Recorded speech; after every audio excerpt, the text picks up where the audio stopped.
পবন শারদ চন্দ্র পাবন মন্দিরে ভরালো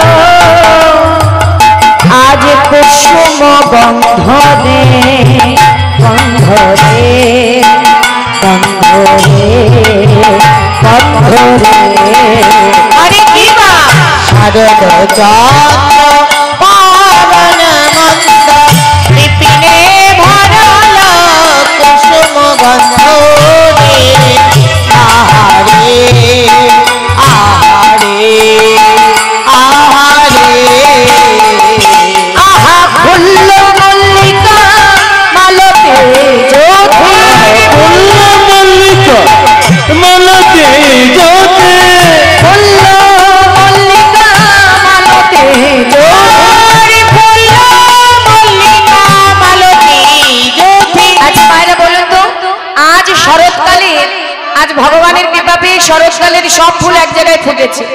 এইবারে আর যে 5 ঋতু তারাও ভগবানের কাছে চাইলেন যে দয়াময় আমরা কি অপরাধ করেছি, আমরা কি ফুটতে পারবো না তোমার রাস রজনীতে? বললেন বেশ তথাস্তু, তোমরা ফুটবে। তাহলে 6 ঋতুর ফুল এক জায়গায় ফুটেছে, তাহলে সেটা কেমন হবে শোভাটা আমার? তাহলে এত ফুল ফুটেছে, তাহলে ফুল ফুটলে সেখানে কি আসে? ভ্রমর। ভ্রমর এসে কি করে? ফুলের মধু পান করে, তাই তো? তাহলে একটা ফুলের মধু পান করে ভ্রমর। তাহলে আজ এত ফুল দেখে মাগো ভ্রমররা কি থাকতে পারে? এত ফুল দেখেছে ভ্রমররা চঞ্চল হয়ে গেছে, সব ধেয়ে আসছে, একেবারে ফুলের দিকে ধেয়ে আসছে। হ্যাঁ, আর যখন ফুলের দিকে ধেয়ে আসছে বা আর এই ফুলগুলো ভয়ে জড়সড় হয়ে গেছে। কেন বলো তো? তারা তো আশা করে ফুটেছে গোবিন্দ সেবায় লাগবে বলে। ভ্রমর যদি তাদের উচ্ছিষ্ট করে দেয়, মধু পান করে দেয়, তাহলে তার গোবিন্দ সেবায় লাগা হবে না। হ্যাঁ, গোবিন্দ সেবায় লাগা হবে না। তাই ভয়ে ফুলেরা বলছে ও ভ্রমর, বলি আজ আমাদের উচ্ছিষ্ট করিস না।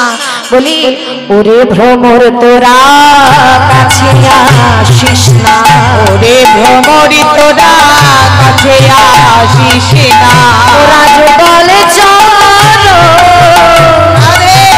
সারে করেছি, ওরে ভ্রমর তোরা কাছে আসিস, আমরা যুগল চলো সারে করেছি, ওরে ভ্রমর তোরা কাছে আসিস না। ভ্রমররা যে ফুলেরা বলেছে আমার কাছে আসিস না, আমরা যুগল চরণ পাবো বলে ফুটেছি।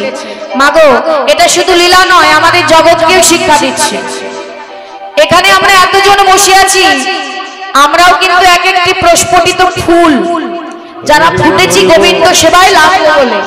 এই দেহটা কৃষ্ণ ভজিবার দেহ, লাগবো বলে কৃষ্ণ সেবায়। কিন্তু কি হলো মা? আজ বললেন এত ফুল ফুটেছি, লক্ষ্য করে দেখবেন কিন্তু সব ফুল কিন্তু গোবিন্দ সেবায় লাগে না। লাগে? সব ফুল লাগে না। মনে করে দেখুন, একটি গাছে অনেক ফুল ফোটে, এবারে সেই ফুল দিয়ে কিন্তু অনেক মালা হয়, কিন্তু সব মালা কি গোবিন্দের চরণে যায়? যায় না। ওই একই গাছের ফুল কর্মগুণে, একই গাছের ফুল মালা হয়ে যাচ্ছে বিবাহ বাসরে, আবার ওই একই গাছের ফুল মালা হয়ে যাচ্ছে মৃতদেহের গলায়, আবার ওই একই গাছের ফুল কর্মগুণে যাচ্ছে আমার গোবিন্দের রাঙা রাতুল চরণে। তদ্রূপ আমরা যেমন কর্ম করব তেমন জায়গায় পৌঁছাবো।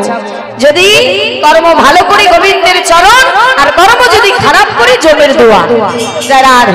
তাই আর ফুলেরা যেই বলেছে, ভ্রমর বলছে রে আজ আমি তোদের মধুপান করতে আসিনি, আজ আমি তোদের সাবধান করতে এসেছি। কি সাবধান? বলছে দেখো, বলি দেখো যেন মধু ঝরে পড়ো না, দেখো যেন মধু ঝরে পড়ো না, মোরা যুগল সারে করেছি, দেখো যেন মধু ঝরে পড়ো না, যুগল বলুন কি বলছে? নাচবে দাদা, এত ব্যস্ত হলে হয়? এত সুন্দর আয়োজন করেছেন আপনারা, সেই রাশি যদি ভগবানকে না শোনালেন, শুধু নাচলেই হবে? এত সুন্দর আয়োজনটা তো আপনাদের নষ্ট হয়ে যাবে। আপনি বলছেন আমি নাচাতেই পারি, কিন্তু শুধু নাচলেই কি সব পূর্ণ হয়? আর নাচা কিন্তু উপরে বারণ আছে। কমিটির দাদা ভাইরা বলেছে উপরে নাচা যাবে না, যার নৃত্য গীত হবে নিচে হবে। তাহলে আমি ছোট্ট করে, আমি কিছু বলবেন? আপনি খুব চঞ্চল হচ্ছেন, এগিয়ে আসুন, কিছু বলতে চাইছেন, আসুন আসুন। আজ আমার ভাগ্যটা দুর্ভাগ্য যে এই রাষ্ট্রজনীতে আজ আমার এখানে রাস পড়েছে, সত্যি দুর্ভাগ্য আমার।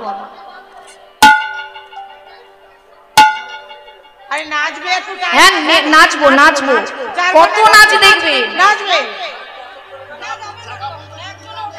কেউ কি চলে গেছে নাকি খারাপ লাগছে আমাদের? আপনাদের খারাপ লাগছে? না না, আমাকে অত সময় দিতে হবে না, আমি ছোট্ট করে কেটে আমি রাসেই যাচ্ছি। কটা বাজে? তুমি চুপ করো, আমার তিনটে বেজে গেছে। ঠিক আছে, 2:36 বাজে। আমি ছোট্ট করে কথার মধ্যে দিয়ে আমি নৃত্যে চলে যাচ্ছি। আপনাদের আর বোঝাতে পারলাম না যে ভগবান রাস কিভাবে করেছিলেন আর কাকেই বা নিয়ে করেছিলেন, কেমন ভাবে করেছিলেন। যাই হোক, আমি নৃত্যের মধ্যেই যাচ্ছি, অল্প করে ছোট্ট করে। তাই কি করলেন? আজ আমার ব্রজ গোপীগণ গোবিন্দ মুরলী ধ্বনি করছে, আর সেই মুরলীর ধ্বনি শ্রবণ করে আজ ব্রজ গোপীগণ ছুটে চলেছে। কেমন ভাবে সকল গোপী ছুটে চলেছে। মায়েরা কথা নয়, কথা নয়, যতটুকু করছি মন দিয়ে শুনুন। সকল ব্রজ গোপী গোবিন্দ আজ মুরলীর ধ্বনি করলেন। মুরলী গোগান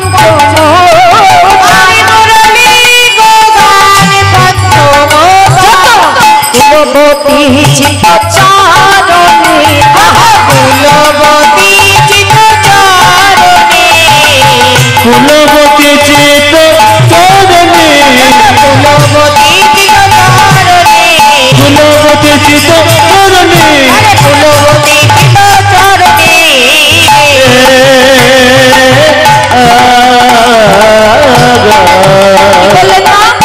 সকল কুলবতীর চিত্ত চরণে, মানে মন চুরি করে ফেলেছে। আমার কথা নয়, কথা বলো না, আর কথা বলো না। কুলবতীর মন চুরি করে ফেলেছে। এখানে এত কুলবতী বসে আছো মা, এটা কিন্তু আমার কোনো ক্ষমতা নেই তোমাদের এখানে বসিয়ে রাখা। বললেন তার সঙ্গে আজ তোমার মনের মিল হয়েছে বলে, সে তোমাকে ভালোবাসে বলে, তুমি তাকে ভালোবাসো বলে আজ এই রাসরজনীতে এসেছে। রাজ দেখার সৌভাগ্য সবার হয় না। আজ ভাগ্য হয়েছে, ভগবানের সঙ্গে মিল হয়েছে, তাই তোমরা মুরলীর ধ্বনি যেমন ভাবে হোক শ্রবণ করেছো, তাই এই রাসরজনীতে এসেছো। এটা কোনো সাধারণ জায়গা নয় মা, ভগবানের রাসরজনীর জায়গা। হ্যাঁ, তাই আর কি বললেন?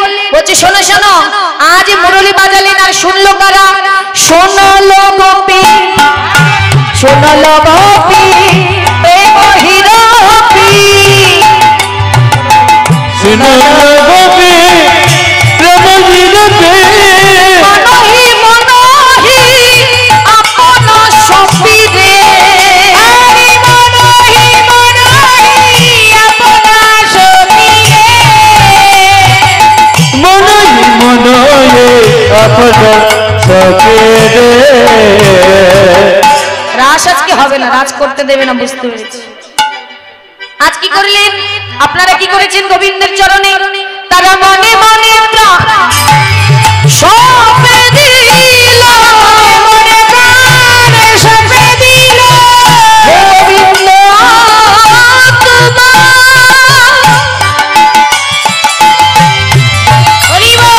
আমি হলাম বলে, তারা মনে মনে প্রাণ সঁপে দিল, গোবিন্দ তোমার হলাম বলে, মনে মনে প্রাণ সঁপে দিল, মনে গান গান সপে দিল, গোবিন্দ তোমার হলাম বলে, গোবিন্দ তোমার হলাম বলে।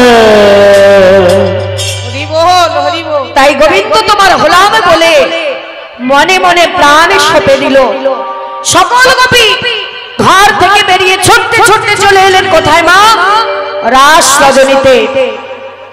আজ এটুকু বলে দিই মা, বৃন্দাবনে সকলের অধিকার ছিল না রাস রজনীতে। 3 প্রকার গোপীর অধিকার ছিল। এক হচ্ছে সাধন সিদ্ধ, এক হচ্ছে নৃত্য সিদ্ধ, এক হচ্ছে কৃপা সিদ্ধা। এই তিন প্রকার গোপী, সাধন সিদ্ধ গোপী হচ্ছে যারা সাধনায় সিদ্ধ লাভ করেছে, তারা যারা প্রভু রামচন্দ্রের কাছে বর চেয়েছিলেন, প্রভু রামচন্দ্র বর দিয়েছিলেন যে আগত দাপর যুগে তুমি হবে, আমি হব কৃষ্ণচন্দ্র, তোমরা হলে আমার গোপী।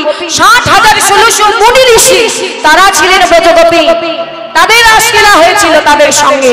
আর কারা বললেন কৃপা সিদ্ধা, যারা কৃপা পেয়েছিলেন, আর নিত্য সিদ্ধা অষ্টসখী সহ। এই তিন প্রকার গোপী চলে গেলেন কেমন ছুটতে ছুটতে যাচ্ছে। শিথিল ছন্দ নিবিক বন্দে, শিথিল ছন্দ নিবিক বন্দে, ছন্দ নিবিত বন্ধ, শিথিল ছন্দ নিবিক বন্দে, ছিল ছন্দ নিবিত বন্ধ, বেগে ধাবত জগৎ বন্দরে। আহারে আহারে আহারে আরে বসন বসন রসন চলি, বসন বসন রসন দলিত বেনি লালনি, আরে দলিত বেনি দোলনি, আহারে আহারে আহারে। রাধারানীর সাজসজ্জা নিয়ে আসুন, আর কথা নয়, রাধারানীর সাজসজ্জা নিয়ে আসুন। এইবার কি করলেন মা, সকল গোপী চলে গেলেন, দেখা হলো কার সঙ্গে, ওই ছনে মিলালো গোকুল চন্দ্র গোবিন্দ দাস বলনীল।